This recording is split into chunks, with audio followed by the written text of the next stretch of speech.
Westermans here with a Polysoude P4, which was taken from Rolls-Royce, no longer required. The head is actually down there, but it's a 115 head, not the 76 as requested.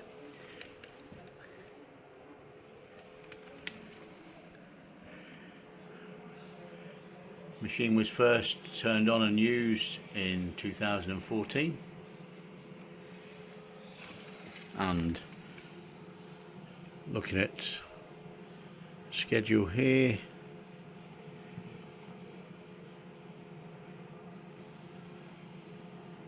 last time it was actually used was 23.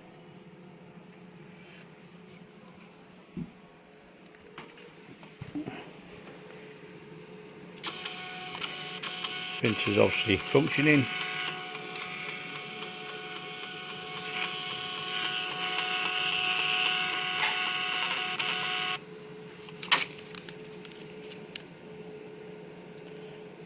Last time, like I say, used was October 23.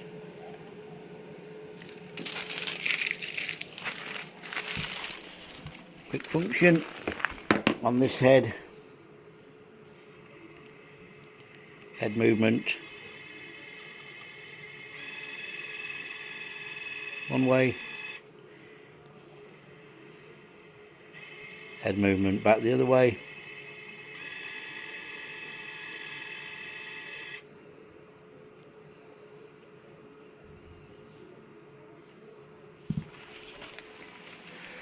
This will be fully serviced to order with any head that's required. As you can see, it was stopped being used there, obviously out of calibration. More details available on this and other Polysoudes in stock. Thank you for looking.